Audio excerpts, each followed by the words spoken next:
નમસ્કાર વિદ્યાર્થી મિત્રો. બીકોમ એકાઉન્ટન્સીમાં આપણે સંયોજનના હિસાબોનું પ્રકરણ શીખી રહ્યા છીએ. તો આ વિડીયોમાં આજે આપણે સંયોજન એટલે શું, સંયોજનના સ્વરૂપો કયા છે, સંયોજનના હિસાબો લખતી વખતે કઈ કઈ ગણતરીઓ કઈ કઈ રીતે કરવાની, એ બધું આ વિડીયોમાં આપણે ધ્યાનપૂર્વક શીખવાના છીએ. બરાબર. તો સૌપ્રથમ વાત કરીએ કે સંયોજન એટલે શું. સંયોજન એટલે અંગ્રેજીમાં એના માટે અમાલગમેશન એવો વર્ડ યુઝ કરવામાં આવે છે. બરાબર. તો આ અમાલગમેશન એટલે કે સંયોજન શું છે એની આપણે વાત કરીએ.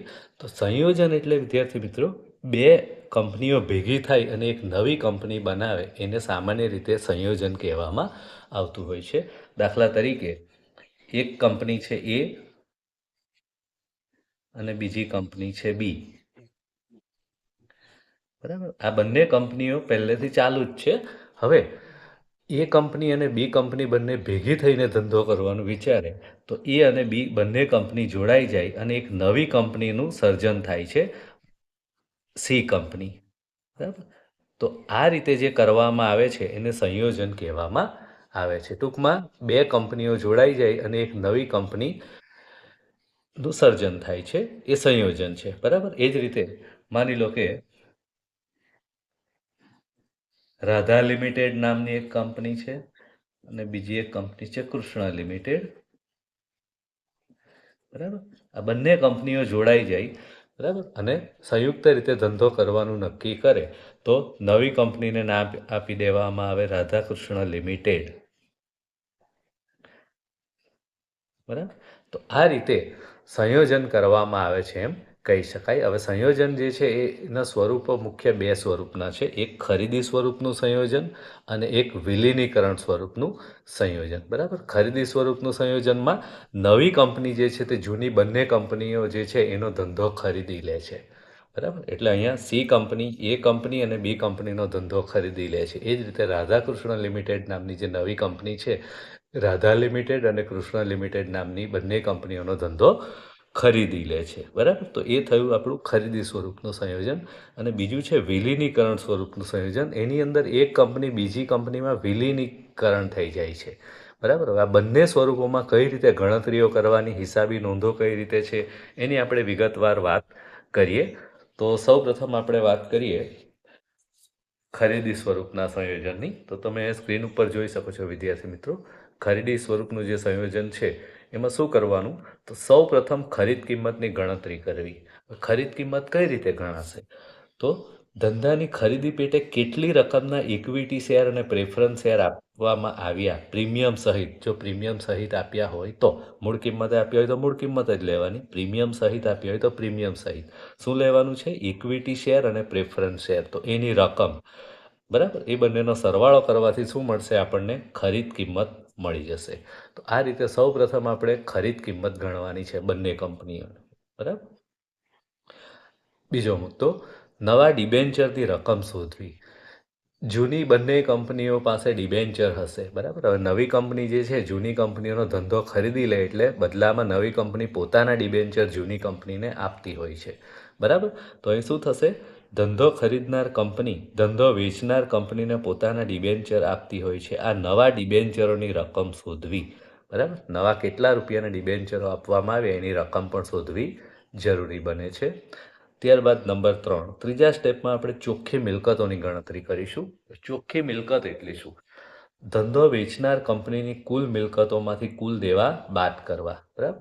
જે બે કંપનીઓએ ધંધો વેચી દીધો છે જૂની કંપનીઓએ, એમની કુલ મિલકતોમાંથી કુલ દેવા બાદ કરવાના છે. દેવા બાદ કરતી વખતે ડિબેન્ચરની કઈ કિંમત ધ્યાનમાં લેવાની, નવી કિંમત જે અહીંયા આપણે ઉપર ગણી હશે એ. એટલા માટે પહેલાં ડિબેન્ચરની નવી કિંમત શોધવી પડશે અને ત્યારબાદ જ ચોખ્ખી મિલકતની ગણતરી કરવાની. બરાબર. આમ કરવાથી આપણને ચોખ્ખી મિલકતોની રકમ મળશે.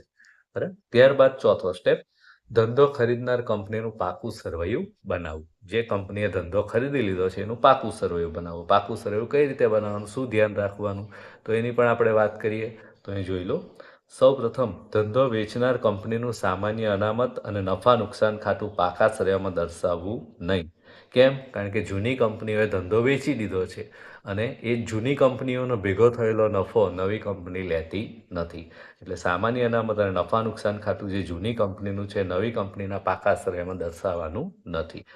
ફક્ત ધંધો ખરીદનાર કંપનીનું જ દર્શાવવું, એટલે કે જે નવી કંપનીએ ધંધો ખરીદી લીધો હોય એનું જ નફા નુકસાન ખાતું કે પાકું કે સામાન્ય અનામત દર્શાવવું. બીજો મુદ્દો, ધંધો વેચનાર અને ધંધો ખરીદનાર બંને કંપનીની કાનૂની અનામતો પાકા શ્રેયમાં દેવા બાજુ ભેગી દર્શાવવી. કાનૂની અનામતો જે છે એ બંનેની ભેગી બતાવવાની છે સંયુક્ત રીતે. કઈ કઈ કંપનીની? બંને કંપનીની. ધંધો વેચનારની પણ બતાવવાની છે અને ધંધો ખરીદનારની પણ બતાવવાની છે. અને મિલકત બાજુ એટલે પાકા શ્રેયમાં મિલકત બાજુ સંયોજન હવાલા ખાતું બતાવવું, જેમાં ફક્ત ધંધો વેચનાર કંપનીની કાનૂની અનામતોની રકમ લખવી. બરાબર, તો આ વસ્તુ પણ ખાસ ધ્યાન રાખવાનું છે. ત્યારબાદ આગળ જઈએ. બાકીની મિલકતો અને દેવા બંને કંપનીના દર્શાવવા. બરાબર, બાકીની મિલકતો અને દેવા જે બંને કંપનીઓ છે ખરીદનાર અને વેચનાર બંનેના બતાવવાના છે પાકા સરવૈયામાં હવાલા સહિત. હવાલામાં ઘણી વખત આપી હોય મિલકતની નવી કિંમત કે કોઈ વધઘટની અસર, તો એને પણ આપણે ધ્યાનમાં લેવાનું છે. તો વિદ્યાર્થી મિત્રો, આપણે ખરીદી સ્વરૂપના સંયોજનની વાત કરી કે કઈ કઈ વિગતો ધ્યાન રાખવી. હવે બીજું સ્વરૂપ જે છે સંયોજનનું એ વિલીનીકરણ સ્વરૂપનું સંયોજન છે. વિલીનીકરણ સ્વરૂપનું સંયોજન હોય તો શું ધ્યાનમાં રાખવું? તો સૌ પ્રથમ તો કુલ ખરીદ કિંમત શોધવી. જે રીતે અહીંયા ખરીદ કિંમત શોધવાની હતી એ રીતે અહીંયા પણ ખરીદ કિંમત શોધવાની છે. ધંધો વેચનાર કંપનીની ખરીદ કિંમત શોધવી. એક કરતાં વધુ કંપનીઓ ધંધો વેચનાર હોય તો બંને કંપનીઓની ખરીદ કિંમતનો સરવાળો કરવો. બરાબર, આ ખાસ ધ્યાનમાં રાખવાનું છે. સૌ પ્રથમ ખરીદ કિંમત શોધી નાખવી. બીજા સ્ટેપમાં કુલ ખરીદ કિંમતમાંથી ધંધો વેચનાર કંપનીની લઈ લીધેલી શેર મૂડી બાદ કરવી. જે કંપનીએ ધંધો વેચી દીધો છે એની શેર મૂડી બાદ કરવાની છે. ઇક્વિટી અને પ્રેફરન્સ બંને. બરાબર, એમના પાકા શ્રેયમાં આપી જશે એ રકમ, એમાંથી મળી જશે. તફાવતની રકમને સામાન્ય અનામતમાંથી બાદ કરો, એટલે કે માંડી વાળવાની છે. બરાબર, સાની તફાવતની રકમ? ખરીદ કિંમત અને લઈ લીધેલી શેર મૂડી. આ બંનેનો તફાવત શોધવાનો અને જે ડિફરન્સ આવે તફાવત એને સામાન્ય અનામત ખાતાની રકમની સામે માંડી વાળવાની છે, એટલે કે બાદ કરવાની છે. જો વધુ રકમની જરૂર જણાય તો નફા નુકસાન ખાતામાંથી બાદ કરો. એટલે કે સામાન્ય અનામત પૂરતી ના હોય આ તફાવતની રકમને માંડી વાળવા માટે, તો આપણે નફા નુકસાન ખાતાનો પણ ઉપયોગ કરી શકીએ. પણ સૌપ્રથમ સામાન્ય અનામતનો પૂરેપૂરો ઉપયોગ કરી લેવાનો, ત્યારબાદ નફા નુકસાન ખાતાનો ઉપયોગ કરવાનો છે. ડિબેન્ચરનો નફો.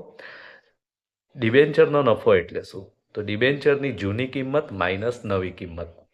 જો ડિબેન્ચરનો નફો હોય તો નફા નુકસાનમાં ઉમેરો અને ખોટ હોય તો નફા નુકસાનમાંથી બાદ કરો. આ પણ ખાસ ધ્યાનમાં રાખવાનું છે. હવે નવી કિંમત અને જૂની કિંમત એટલે શું? તો જૂની કિંમત એટલે જે ધંધો વેચનાર કંપની છે એના પાકા શ્રેયમાં જે ડિબેન્ચર આપ્યા હોય એ. અને નવી કિંમત એટલે ધંધો ખરીદનાર કંપની ધંધો વેચનાર કંપનીને નવા ડિબેન્ચર આપે છે, તો એની કિંમત એટલે નવી કિંમત. બરાબર, તો આ બેનો તફાવત શોધવાનો છે. જો જૂની કિંમત માઇનસ નવી કિંમત હોય તો નફો કહેવાય. જૂની કિંમત નવી કિંમત કરતાં વધારે હોય તો નફો થયો કહેવાય. અને જૂની કિંમત નવી કિંમત કરતાં ઓછી હોય તો ખોટ થયેલું કહેવાય. નફો હોય તો નફા નુકસાનમાં ઉમેરવાનું અને ખોટ હોય તો નફા નુકસાનમાંથી બાદ કરવાનું. એટલે આ ખાસ ધ્યાનમાં રાખવાનું છે. હવે પાકું સરવૈયું બનાવવાનું છે. ધંધો ખરીદનાર કંપનીનું પાકું સરવૈયું બનાવો. પાકું સરવૈયું બનાવતી વખતે શું ધ્યાનમાં રાખવાનું?